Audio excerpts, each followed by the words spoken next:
As many of you all know, I am a huge Queenslink supporter. So what is it like for a Queenslink supporter to visit the inspiration for the Queen's Way, the main opponent to Queenslink? In this video, I went to the far west side of Manhattan to visit the High Line. For those who don't know what the High Line is, here is a history lesson in 1 minute. The High Line opened in 1934 as an elevated freight railroad, replacing the accident-prone at-grade railroad that once stood at 10th Avenue. But due to the rise of the trucking industry, this freight line became less useful, and by 1980, the last train ran on the line. After it was abandoned, there were efforts to turn the High Line into a light rail line, but nothing came of them. It was then proposed to demolish the line, but in the 90s, there was a proposal to turn it into a park. That was accepted, and by 2009, the High Line that we knew opened. Since then, the High Line has been massively successful, and has inspired numerous copycats like the Queen's Way. So starting off at the southern end, this is okay. The walkways are pretty narrow, as plants exist on both sides. There really isn't anything interesting for me to point out here. Things got interesting when we passed through a building. After all, this is a freight railroad. And this is probably where all the products get loaded and unloaded onto trains. But now, this is a place to exhibit art pieces. So, let's continue. We exit the building, see traffic on 10th Avenue, and continue walking on the High Line. And it didn't take long for me to get into the second building. Here, two things stand out. One, there are places to get food.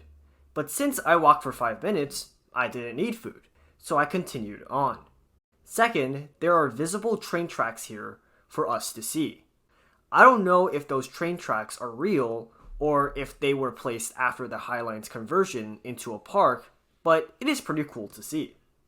After that building, we are on an elevated walkway, which is funny, because the High Line itself is an elevated, elongated park. The advocates call it a greenway, but I just call it an elongated park, because that is what a greenway is. There's no need to beat around the bush and be extra fancy, just call it for what it is.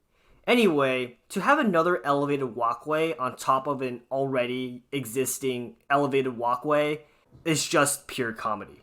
That elevated walkway did not last long, and right afterwards, the park curves to the west. Here, you can get a pretty nice view on 10th Avenue. And you know it is New York City when you see scaffolding, especially in unexpected places like the High Line. Well, I guess at least they're trying to maintain the structure.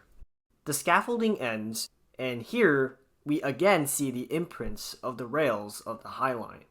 Again, I don't know if they are real or if they are here for show, but it is still cool either way. Anyway, after about 10 or 15 minutes on the High Line, it just got pretty repetitive. You see a bunch of plants, some rails, and a ton of people. Oh yeah, about the people. One thing I forgot to mention is that the High Line gets really crowded real fast. This is about the end of the afternoon on a weekday, which is off-peak for the High Line. And it is pretty crowded. It doesn't help that the pathways are so narrow and I had to dodge like 50 tourists. Another elevated walkway on top of the High Line comes up. In here, it lasts a bit longer. Underneath the elevated walkway, you can see the remains of the High Line. You can see the tracks that are covered with plants, but that is about it. Once we get to around 30th Street, the High Line joins with the spur. The spur is more interesting, as there is actually artwork on display here. There is a nice looking bridge that allows you to cross 30th Street, but the spur just abruptly ends after the bridge, so let's head back. After like 2 minutes of walking, we are back on the main line, and here you get actual tracks that you can walk through. I walked through like 2 of them, and it was just okay. The High Line here also doesn't go north-south anymore, but it goes east-west and loops around Hudson Yards. And speaking of Hudson Yards, we are at Hudson Yards. Here we get to enjoy the numerous trains moving by. I stood there seeing the trains for a few minutes, then got reminded that I was here to see the High Line, not Hudson Yards, so I continued. And that is a wrap. So as I head back, I want to give some of my parting thoughts. The High Line is pretty calming, despite the number of tourists that you see.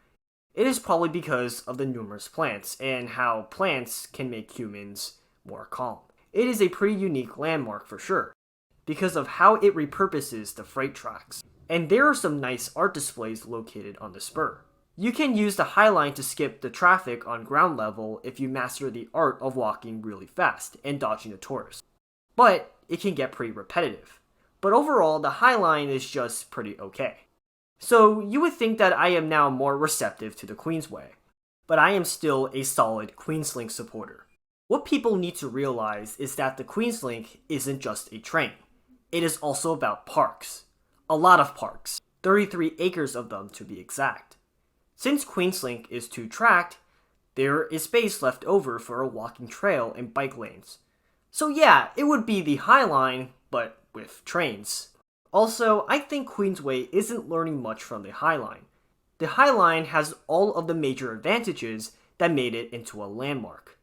A quickly gentrifying neighborhood with tons of dense apartments, great subway access from the 8th Avenue line, and the fact that Chelsea has very little park space.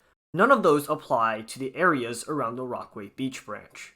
For starters, anyone who says that the A or J is an adequate subway line is either lying or hasn't been subjected to waiting 12 minutes for an A or J train yet.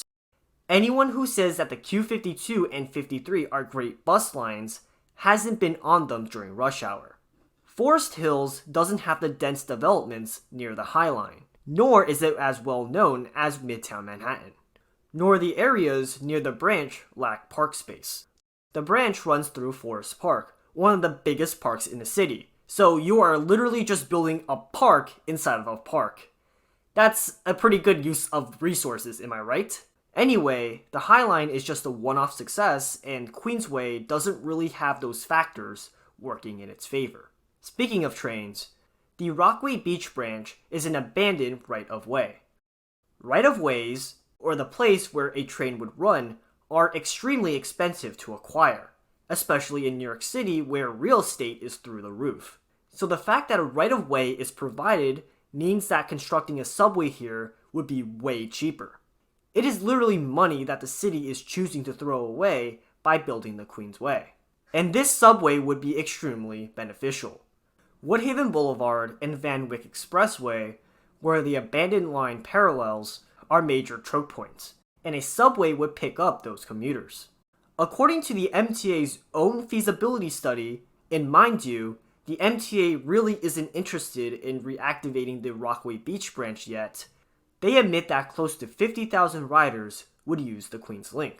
There are train lines in New York City that have a lower ridership than the Queenslink, and people might complain that the park would serve communities while a train line would bypass them with a ton of noise. But Queenslink has 4 intermediate stops and are using the latest technology to make the train as quiet and fast as possible. There really is no good reason against Queenslink. And if you're thinking of trying, head over to the Queenslink v Queensway video and skip like the first half of the video. There, I debunked like 6 different misconceptions on Queenslink that I see time and time again. To close out, which would serve the city better? A new train line that would radically open up Queens plus a park, or a Walmart High Line that will see a fraction of what the High Line sees. Sure, a train line is expensive, but you'll get far more from a train line than a park. Everywhere around the world, cities understand that building rail lines are the way to go. It is about time that New York City joins them.